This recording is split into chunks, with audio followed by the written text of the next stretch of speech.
ここで何があった。何もなかった。 Di atas ombak samudera yang luas, di dalam dunia yang dipenuhi misteri dan legenda, berdiri seorang pria dengan pandangan tajam yang merambah jauh ke dalam jiwa yang dibanjiri oleh impian. Namanya adalah Roronoa Zoro, seorang pendekar pedang yang menari dengan senjatanya di antara mimpi dan kebebasan. Seseorang dengan tekad kuat, seseorang yang pantang menyerah. Darinya, kita akan belajar arti dari loyalitas. Video kali ini membahas Zoro bukan karena dia tersesat ke channel ini, tapi karena banyak sekali yang memintanya. Jadi, mari membahas karakter ini dengan dalam dan mencoba mempelajari 1-2 hal darinya. Spoiler alert, video ini mengandung spoiler dari sebagian besar cerita dari anime One Piece. Roronoa Zoro yang juga dikenal sebagai pemburu bajak laut adalah kombatan utama bajak laut topi jerami, salah satu dari 2 pendekar pedang mereka, salah satu perwira senior armada besar topi jerami, dan diakui secara publik sebagai tangan kanan kapten krunya Monkey D. Luffy. Dan dalam cerita live actionnya baru-baru ini, dia secara resmi diakui sebagai wakil kapten. Zoro sebagai anggota kru topi jerami menggambarkan keberanian dan kekuatan. Dia memiliki asal-usul nama yang sangat menarik. Nama keluarganya, Roronoa, sebenarnya terinspirasi dari bajak laut sungguhan pada masa lalu. Bajak laut tersebut adalah François Lolone, yang terkenal sebagai salah satu bajak laut paling kejam di Karibia pada zamannya. Lolone sendiri dalam bahasa Jepang dibaca Roronoa. Zoro lahir di East Blue, putra dari Tera dan Roronoa Arashi, cucu dari Shimotsuki Furiko dan Roronoa Pinzoro, dan cucu dari Shimotsuki Ushimaru, yang menjadikannya keturunan dari keluarga Shimotsuki dari negara Wano dan samurai legendaris, Shimotsuki Ryuma. Ketika Zoro masih seorang anak-anak, dia adalah murid yang berbakat di perguruan kendo ayah Kuina, Kuoshiro. Bahkan di usia muda, Zoro telah memperlihatkan kemampuan luar biasa dalam seni pedang. Menggunakan 2 pedang, dia bahkan mampu mengalahkan lawan-lawan dewasa. Namun ada satu pengecualian yang sangat mencolok. Zoro yang kuat dan tekun tidak bisa mengalahkan Kuina. Mereka bertarung berulang kali dan Zoro selalu kalah. Mereka bahkan telah bertarung sebanyak 2000 kali. Dan itu tidak mengurangi tekad dari Zoro sama sekali. Pada akhirnya, Zoro mengajak Kuina bertarung dengan pedang sungguhan. Dan hasilnya tetap sama. Dia kalah lagi. Di sinilah pertama kali kita melihat Zoro menangis. Disinilah kita melihat bagaimana kekalahannya dalam pertarungan bisa membawanya jauh ke bawah secara emosional. Di sini, Kuina mencoba memberikan kata-kata untuk membuat Zoro merasa lebih baik. Dia mengatakan bahwa pada akhirnya wanita akan menjadi lemah saat tumbuh dewasa, dan pada akhirnya dia akan kalah oleh Zoro. Namun, Zoro menolak pemikiran seperti itu dan berjanji untuk selalu bertarung dengan Kuina. Dan disinilah kita diperlihatkan bahwa mereka berdua bersumpah untuk menjadi pendekar pedang terkuat. Namun, takdir memiliki rencana lain. Esok paginya, Kuina meninggal tragis setelah jatuh dari tangga rumahnya. Zoro merasa marah dan merasa seolah-olah Kuina telah mengingkari janji tersebut. Dia menangis dan meminta pedang milik Kuina, Wado Ichimonji, yang merupakan salah satu dari 21 pedang terkuat di dunia, yang kemudian hari selalu ia pakai di mulutnya. Dengan pedang itu, Zoro berjanji untuk terus meneruskan cita-cita Kuina yang tak tercapai. Ini adalah awal dari perjalanan panjangnya menuju impiannya menjadi pendekar pedang terkuat dan sekaligus menghormati ingatan Kuina dengan setia. Momen ini adalah salah satu yang membentuk karakter Zoro dalam cerita One Piece, dan cikal bakal dari tekad dan komitmen kuat yang dia bawa bersamanya sepanjang petualangannya bersama Luffy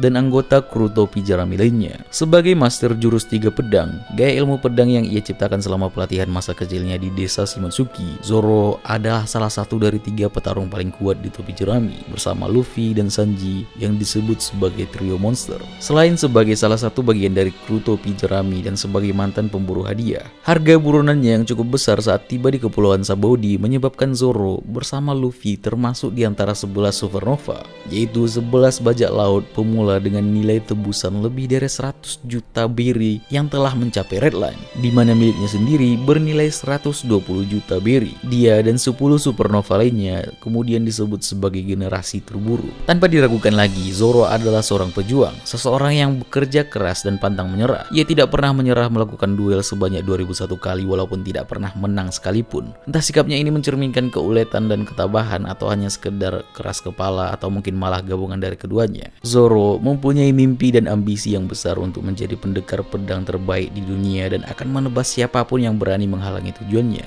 Seperti yang Zoro ucapkan sendiri kepada Luffy di awal pertemuan mereka.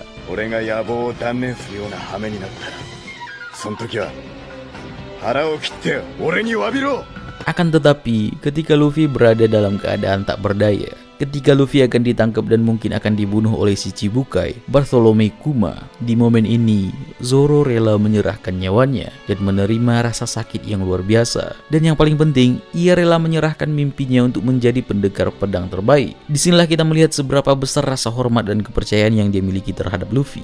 Dia menyerahkan mimpinya, sesuatu yang membawanya maju dalam hidup selama ini, demi sang kapten. Zoro mungkin saja akan rela melakukan apa saja demi membantu membukakan jalan agar Luffy bisa meraih tujuannya. Ia mau saja bertarung sampai semua tulangnya patah, sampai darahnya habis. Ia bisa merelakan mimpinya dan bahkan nyawanya sendiri asalkan itu bisa membantu Luffy mencapai tujuannya. Untuk membuat seseorang yang memiliki ego dan harga diri tinggi seperti Zoro menundukkan kepalanya, butuh sesuatu yang sangat besar, alasan yang cukup untuk membuang kebanggaan yang ia punya, sesuatu yang bahkan melebihi nyawa dan mimpinya sendiri. Zoro sendiri mengatakan,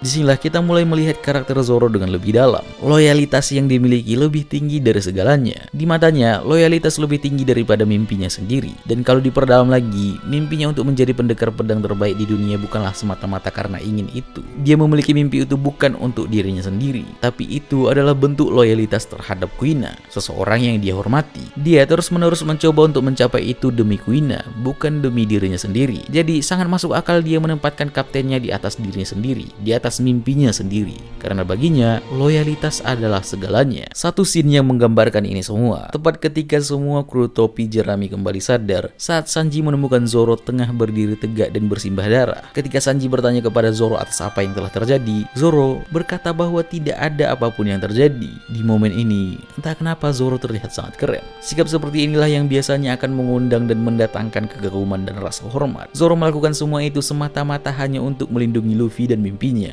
Ia mungkin mengetahui bahwa rasa kehilangan atau rasa sakit dari ketika kita tidak bisa menggapai mimpi kita sendiri sangatlah menyakitkan, sehingga ia tidak ingin dan tidak akan membiarkan Luffy merasakan rasa sakit seperti itu. Sifatnya ini, seperti yang telah dijelaskan sebelumnya, menegaskan bahwa Zoro benar-benar tulus dalam membantu Luffy. Ia tidak memberitahu siapapun atas apa yang menimpanya. Ia tidak mengharapkan pujian apalagi belas kasihan. Ia benar-benar tulus. Sanji sendiri mengatakan bahwa Zoro tidak melakukan pengorbanan tersebut untuk mendapatkan pujian. Sekali lagi, sifat seperti inilah yang mendatangkan rasa hormat. Dan hal seperti ini, momen di mana Zoro menundukkan kepalanya, membuang harga dirinya, tidaklah terjadi sekali. Setelah dipisahkan dari rekan krunya, di sini ia bahkan membuat permohonan putus asa kepada Mihawk, yang notabene-nya adalah musuh utamanya, pria yang mengalahkannya dan hampir membunuhnya beberapa tahun lalu. Zoro membungkuk kepadanya, mengesampingkan harga dirinya dikarenakan ia harus menjadi lebih kuat untuk Luffy. Lagi-lagi hal ini bisa terjadi karena Luffy.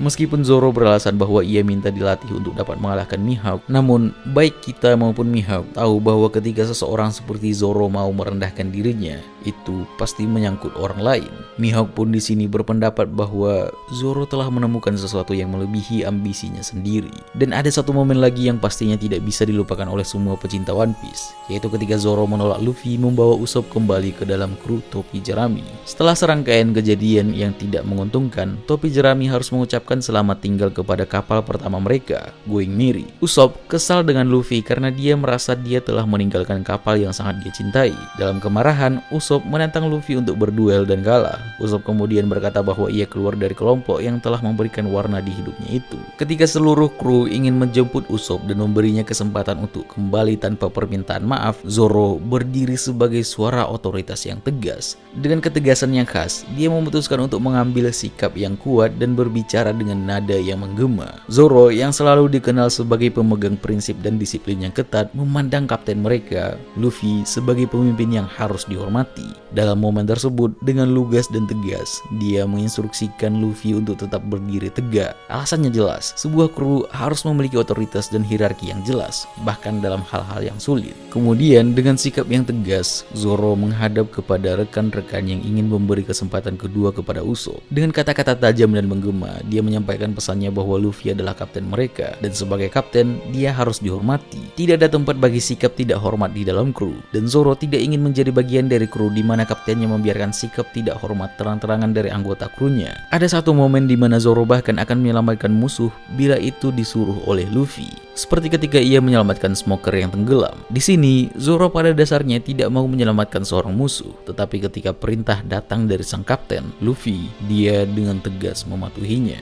Namun, selain dari kepatuhan, ada satu yang cukup menarik di sini. Mungkinkah sebenarnya Zoro masih memiliki rasa khawatir atau peduli terhadap Smoker yang ia sendiri pun tak sadari? Karena pada dasarnya Zoro memanglah orang yang baik. Zoro dengan sikapnya yang sering terkesan tegas dan cuek, memiliki sisi kebaikan yang mendalam yang tak terbantahkan. Ada momen-momen yang menggambarkan bahwa di balik penampilannya yang kasar, hatinya penuh dengan kebaikan yang tulus. Dia selalu bersedia melindungi orang yang tidak bersalah, seperti saat dia menyelamatkan Rika dari Helmeppo yang nakal dan bodoh. Bahkan ketika dia harus menerima konsekuensi dari tindakannya, seperti ditangkap karena tidak ingin orang yang tidak bersalah dieksekusi hanya karena dirinya. Momen di mana Zoro bersedia memakan onigiri yang telah diinjak-injak oleh Helmeppo adalah ilustrasi sempurna dari sifatnya yang tulus. Meskipun onigiri itu tidak enak, Zoro tetap menerimanya dengan baik karena dia tidak ingin melukai perasaan Rika. Zoro tidak bisa menolak kebaikan yang diberikan orang lain. Ini adalah bukti bahwa di dalam diri Zoro ada hati yang baik dan peduli terhadap orang lain,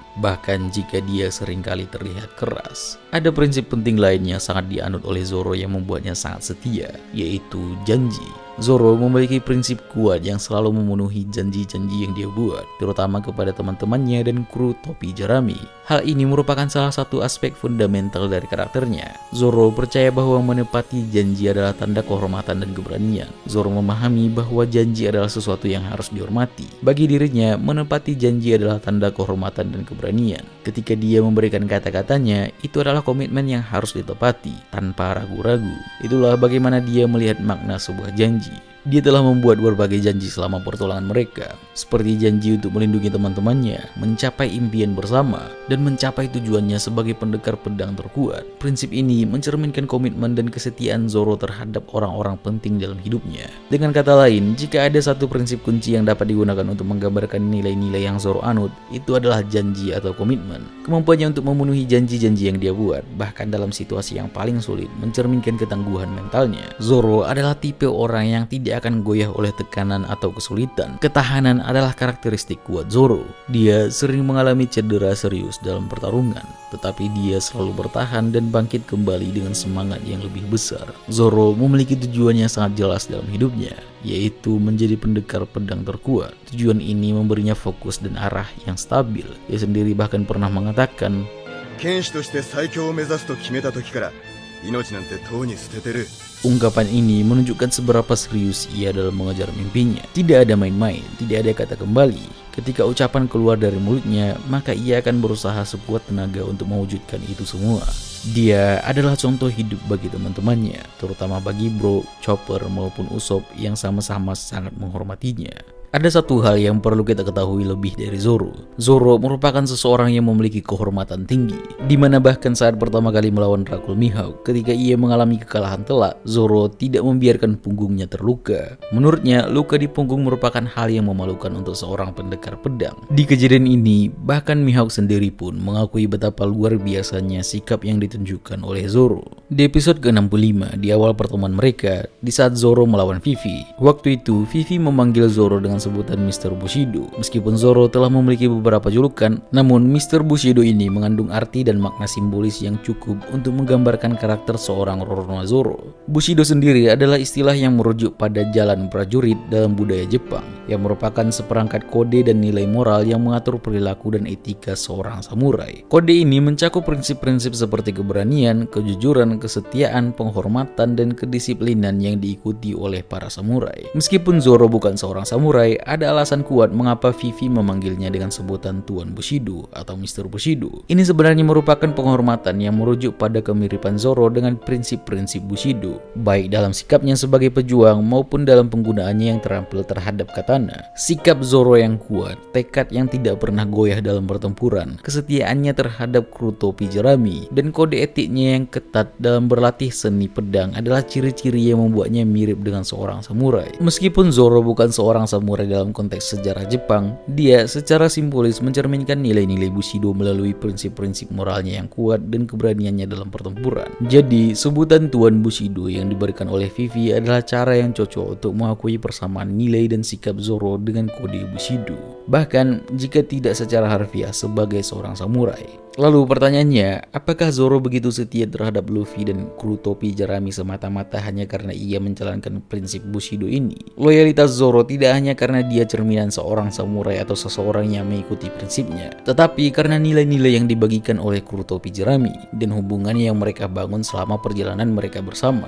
Baik Zoro maupun Luffy memiliki kode etik yang kuat. Zoro menghormati tekad Luffy untuk mencapai impian menjadi Pirate King atau Raja Bajak Laut, dan dia melihatnya sebagai pemimpin yang memenuhi janji dan mempertahankan prinsip-prinsipnya. Ini menciptakan ikatan kuat antara mereka berdua. Selain itu, Zoro dan kru topi jerami tumbuh bersama selama petualangan mereka. Mereka mengatasi berbagai rintangan dan bahaya bersama-sama yang memperkuat ikatan mereka. Zoro telah menyaksikan kemampuan dan tekad Luffy selama pertarungan mereka, dan ini membuatnya semakin percaya dan setia kepada Luffy. Meskipun tujuan awal Zoro adalah untuk menjadi pendekar pedang terkuat, dia juga berbagi impian dengan kru untuk mendapatkan One Piece dan mengejar mimpinya sendiri dalam dunia bajak laut. Keinginan bersama untuk mencapai tujuan mereka adalah salah satu faktor yang mempertahankan kesetiaan Zoro terhadap Luffy dan kru lainnya. Jadi meskipun jalan Bushido mungkin mempengaruhi karakter Zoro dalam hal integritas dan moral, loyalitasnya terhadap Luffy dan kru topi jerami terutama didasarkan pada ikatan emosional, kesamaan nilai-nilai, dan pengalaman bersama selama petualangan mereka. Sekali lagi, di mata Zoro, loyalitas adalah segalanya.